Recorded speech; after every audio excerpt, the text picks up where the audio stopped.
hacer uso de otras disciplinas.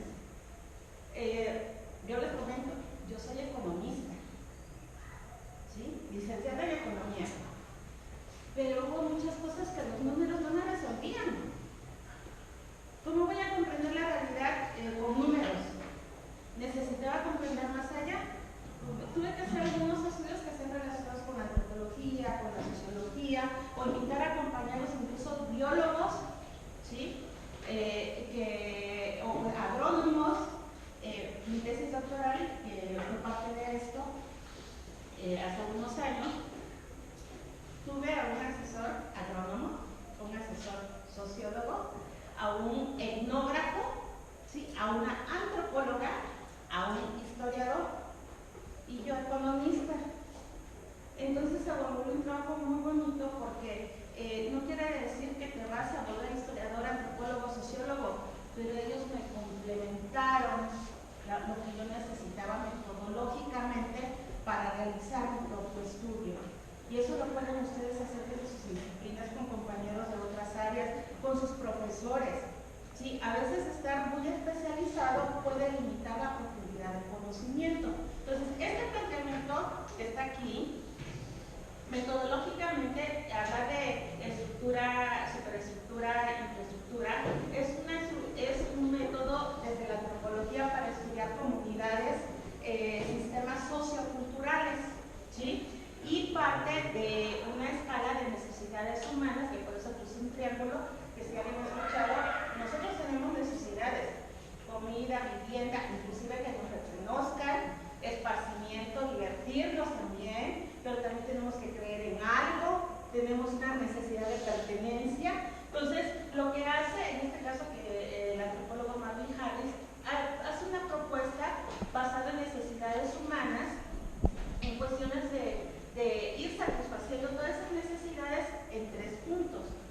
Y por otra parte, se tomaron unos principios en cuestiones ambientales que, de alguna manera, en qué momento puedes tomar prestado a la naturaleza, de qué te abastece la naturaleza y hasta dónde voy a obtener recursos de la naturaleza sin atentar contra ella, que son los principios de Ernest Weiss. Ahí solamente coloqué unos puntos que tienen que ver precisamente con esas cuestiones, ¿no?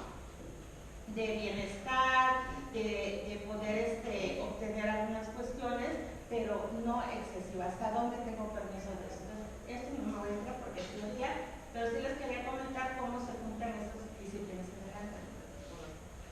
Ahora, dentro de la comunidad. ¿Por qué era importante mencionar esto? Por el contexto en que se realizó este estudio.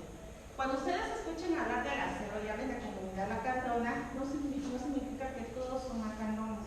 En un principio, parte del polígono del territorio de la selva fue donado efectivamente al grupo maya lacandón.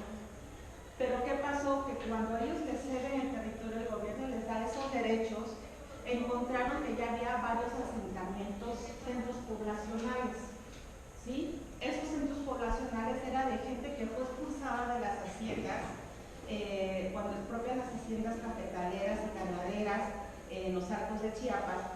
Hubo gente que ya no tenía donde vivir, campesinos, y se trasladan a una zona de la selva. Entonces los tienen que reconocer como parte de esa población que habita en la selva. Entonces ya no eran etnias lacandonas, nada más. Las etnias lacandonas son Lacancacha, Sayap, Najá y Mexabó. Y estas dos poblaciones son centros poblacionales que se propiciaron precisamente por el desplazamiento histórico, para comprender por qué estaban ellos en la selva, qué choque había ahí. Ellos son centrales choles. Tienen actividad de producción primordialmente agrícola, ganadera, o sea, estoy hablando de ganadería. Imagínense la ganadería en la selva. ¿Sí? Los lacandones no consumen carne. ¿Sí? No encuentran vacas, ni crían marranos. Ojo aquí. Empezó a haber un choque aquí. ¿Por qué? Porque ellos tienen una cultura milenaria del cuidado de la selva. Se inserta la ganadería y hubo un choque cultural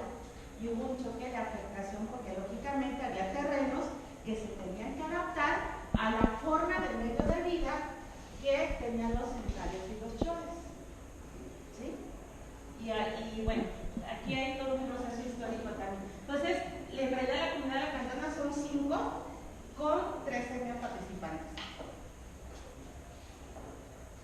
Retomando un poquito esto de el anterior, por favor. ¿Era ese el primero? Ok. Cuando nosotros sí me ponen los dos cuadritos, por favor. Cuando hablábamos del sistema de Ernest Knight se preocupa por 2 cosas. La afluencia, esta fue una construcción, este es un modelo, es un modelo para realizar estudios. Hablamos de la afluencia natural y de la conciencia ambiental. Si esos elementos confluyen, nos encontramos que hay una naturaleza proveedora, pero también hay un paisaje, un hábitat y demás. Entonces se construye esta parte de un modelo donde se conjugan esos elementos. Seguimos, por favor. Y si hablamos del sistema sociocultural centrado en el hombre, habría que considerar la historia, el siguiente, por favor, el sistema, cómo se alimentan, la vivienda, educación, salud, actividades económicas y todas estas situaciones de pertenencia, incluso los saberes de tiempo. Seguimos. Y aquí viene, todo esto son fotografías de campo. Esta es una donación que me hizo Lacandón, me permitió ver las fotos. Poliginia, es decir, un varón puede tener 2 esposas o más, siempre y cuando las pueda mantener. Porque si tú vas y le preguntas a un chico, porque yo lo pregunté, oye, ¿tú también piensas tener 2 esposas como tu papá? Pues si me alcanza, sí. Ah, bueno, ¿no? Entonces, fíjense nada más, ¿no? Situaciones de casos al grado que ellas 2 pueden ser hermanas y tener el mismo esposo. ¿En qué momento se empezó a romper esto? Cuando las candones se empezaron a mezclar con los choles, mujeres choles y mujeres centales. Porque la mujer chole y la mujer central solo es una, no vale la 2, ¿no? Entonces, ya también esto empezó a influir en las mujeres lacandonas. Solo una, las 2 no vale, ¿no? Esto también, la vestimenta yo los confundía porque suelo verlos a veces en los niños, sobre todo, verlos con cabello largo y la túnica blanca son varones. Las mujeres igual usan túnica, pero son de colores vivos, son floreadas generalmente. Aquella mujer así, a mí me impactó mucho, porque es una muchacha de 17, 18 años con 4 hijos, o sea, muy chica, porque a veces se unen a los 13 años, 14 años. ¿Qué pasa aquí? Yo decía, ¿por qué está en las condiciones que está? Ocupaba el rol de segunda mujer, cuando las mujeres no vivían en la misma casa que las mujeres de la misma persona, y están relegadas en otras casas, está a expensas de lo que les sobre para comer a la primera mujer para poder subsistir la segunda mujer. Fíjense nada más la situación. Y si están muy niñas, a veces no logran aprender todo para poder sembrar y demás. Y hay, bueno, no creo que no traigo la foto, pero entran a la selva, lo que les da la selva, lo que cae de los árboles, lo que pueden cortar y demás, pero no llegan a más y están a expensas de lo que les dan. Aquella es una mujer central, ya casada con un lacandón. Entonces se empieza a haber un cambio muy importante, porque eso implica también cambios en la estructura de la organización del trabajo. Las lacandonas no tenían que trabajar. Ahorita ya encuentran mujeres que son guías en la selva, ¿sí? Que tienen sus negocios.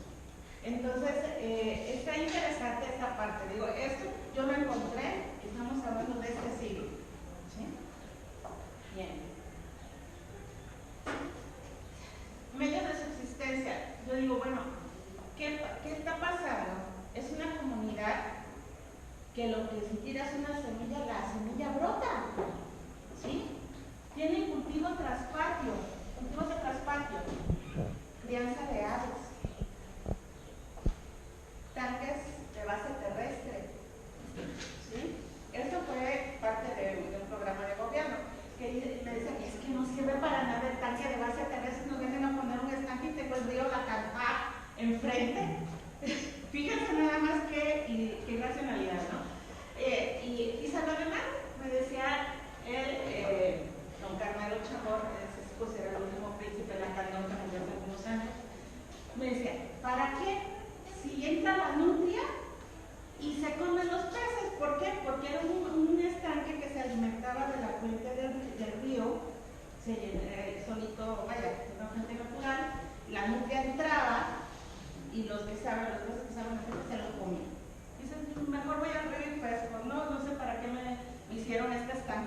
mi terreno, porque eso se les llaman derechosos, no son dueños del terreno, ellos son derechosos. ¿Derechosos de qué? De la tierra, de la selva y de todo lo que hay en lo que a ellos les compete.